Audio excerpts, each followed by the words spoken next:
Sashen Hausa na BBC ke fatan an wayi gari lafiya a shirinmu na karfe 6:30 agogon Najeriya da Nijar, 5:30 kenan agogon GMT da Ghana. To a cikin shirin namu na yanzu za ku ji cewa mataimakin shugaban Amurka JD Vance na kan hanyarsa ta komawa gida daga birnin Islamabad bayan gaza cimma yarjejeniya don kawo ƙarshen yakin Iran. Dakarun juyin juya halin Iran ɗin kuwa sun yi gargaɗin kai hari ga duk wani jirgin ruwan soji da ya yi yunkurin bi ta mashigin Hormuz. A Najeriya ƙungiyar kare haƙƙin ɗan adam ta Amnesty International ta ce 'yan bindiga sun sace aƙalla mutum 1,100 cikin watanni uku da suka gabata a ƙasar. Wannan fa wanda ake sani kenan. Akwai wanda ake sace mutanen da ma mutane ba sa jin labari saboda suna faruwa ne a wurare masu nisa da suke nesa da kafofin yada labarai. Wannan sace mutanen ya zama ruwan dare, ya zama annoba, ya zama bala'i.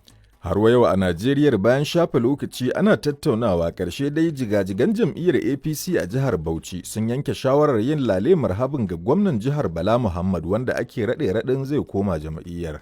Kowace yanki, kowace gaba ta ba da dama kuma an aminta cewa wannan gwamna ya shigo wannan jam'iyya. Mun yi zama da shugaban wannan jam'iyya na ƙasa baki ɗaya kuma ya mana jawabai mun fahimta, shi ma gwamnan mun zauna da shi a matakinmu na state ya mana jawabai mun fahimta.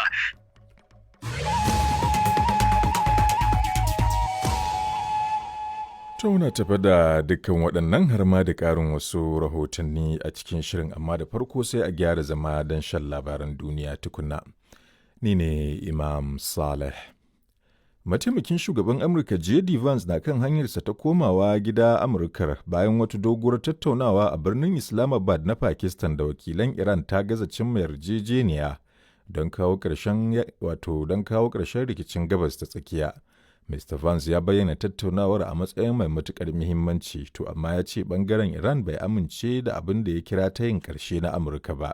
Mr. Vance said that his team had been unable to get Iran to confirm that they wouldn't seek. Wakilar BBC ta ce Mr. Vance ya ce tawagarsa ta gaza shawo kan Iran ta amince cewa ba za ta samar da makamin nukiliya ko wasu kayayyaki da za su taimaka mata wajen ƙera makamin ba, wani batu da Iraniyawan suka sha musantawa.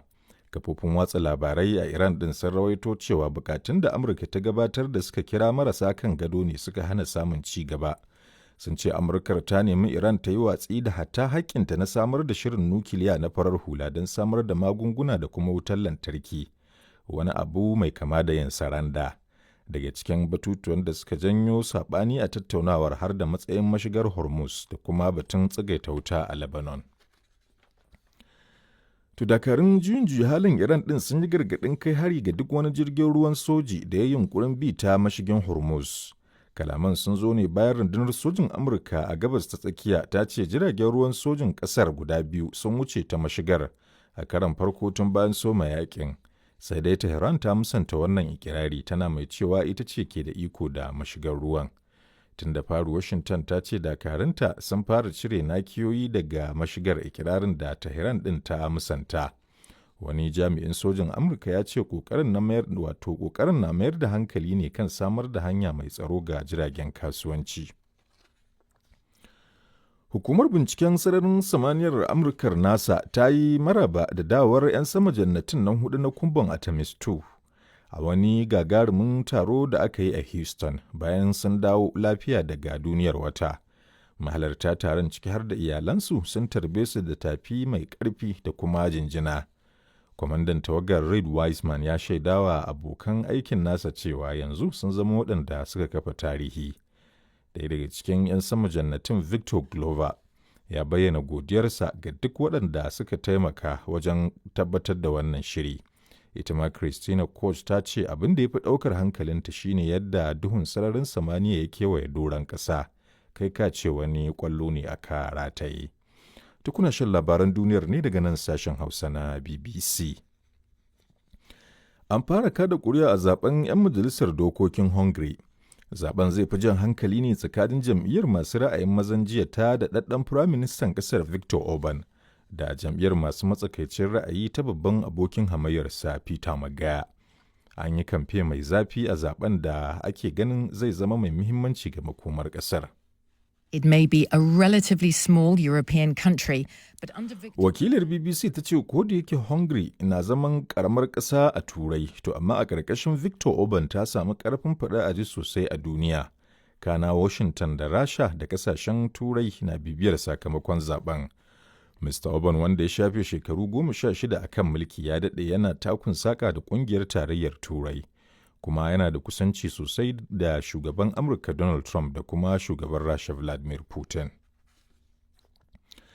'Yan sanda a Birtaniya sun ce sun kama mutane fiye da 500 a wata zanga-zanga da aka yi a London.